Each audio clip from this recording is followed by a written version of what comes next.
Je crois que j'ai écrit la critique d'un film trop génial. La La Land, film de Damien Chazelle, qui en est aussi le scénariste. Avec Ryan Gosling, Emma Stone, John Legend et J.K. Simmons. C'est à Los Angeles que le hasard réunit deux tourtereaux. D'un côté, Mia, jeune actrice en devenir, qui en attendant de décrocher un rôle, sert des cafés près de studios de tournage. De l'autre côté, Sébastien, jeune pianiste adepte de jazz, veut ouvrir son propre club.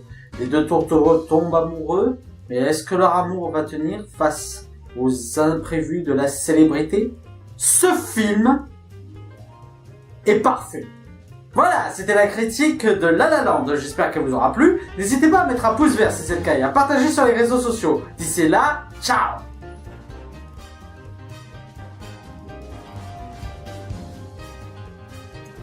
Je dois vous expliquer pourquoi La La Land est un film parfait. Bon, déjà, il faut savoir que La La Land est d'abord une ode à la comédie musicale. Plutôt vieille comédie musicale. La mise en scène rappelle très facilement les vieux films en noir et blanc avec ces couples de danseurs que l'on voit très souvent via d'autres films comme La Ligne verte. Et tout le film puise sa force dans ce côté très vintage, dans ce côté mise en scène de vieux films. Et ce que j'ai trouvé encore plus intéressant avec cette mise en scène, c'est que malgré tout, le film se déroule à notre époque.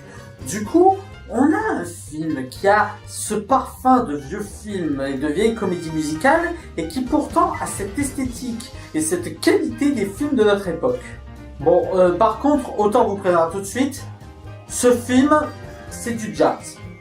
Donc si vous n'êtes pas fan de jazz, ça risque de ne pas vous plaire. Mais le film est tout simplement magistral. Le réalisateur ne se contente pas de reprendre les codes du vieux cinéma, il les exploite, il les sublime à fond. Ne serait-ce que dans la couleur très vive, ou même dans les séquences musicales qui sont superbement chorégraphiées et parfaitement interprétées. Et avec cette approche, même l'histoire, qui est extrêmement classique, apporte quand même un vent de fraîcheur. Surtout que le classique en question est un classique très bien interprété. Les personnages sont attachants au possible et les acteurs sont tout simplement bluffants. Le film exploite aussi très bien le symbolisme de chaque scène. On n'a pas forcément besoin de connaître les événements ou de les entendre. On les vit avec les personnages, on ressent exactement ce qu'ils ressentent via le symbolisme de chaque scène.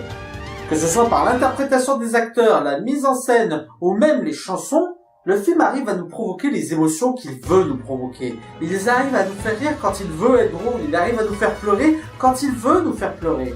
Si je devais émettre ne serait-ce qu'un seul défaut, ce serait un peu une frustration que j'ai par rapport à la fin.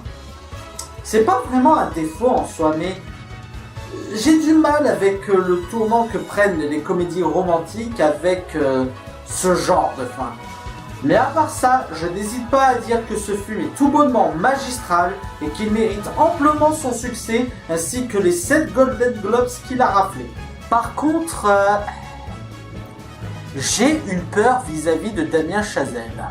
Avant de réaliser La La Land, Damien Chazelle a réalisé Whiplash, que je n'ai pas vu mais dont je n'en ai entendu que de très bonnes critiques, qui lui aussi avait pour thématique le jazz. Alors, j'entends bien que Damien Chazelle est très doué et passionné par le genre. Simplement, il ne faudrait pas qu'il s'enferme dans ce genre cinématographique. Rappelez-vous ce que j'ai dit sur les réalisateurs à style. C'est pas qu'ils sont bons ou mauvais, c'est que leur style peut plaire ou pas plaire. Or, Damien Chazelle est un excellent réalisateur, mais il ne faudrait pas qu'il se cantonne au style du jazz. Sinon, il sera un réalisateur à style alors qu'il a vraiment le potentiel d'un taulier comme Spielberg. Il faudrait qu'il sorte un peu de ce registre. S'il arrive à nous sortir d'autres films qui sortent du genre et qui arrivent à explorer différents genres différents, je pourrais le classer dans les tauliers du cinéma. Mais bon, en attendant, je peux dire sans hésiter que c'est un réalisateur à suivre qui mérite amplement son succès. Voilà, c'était la critique de La La Land. J'espère qu'elle vous aura plu. N'hésitez pas à mettre un pouce vert si c'est le cas et à partager sur les réseaux sociaux. D'ici là, allez au cinéma. Ciao!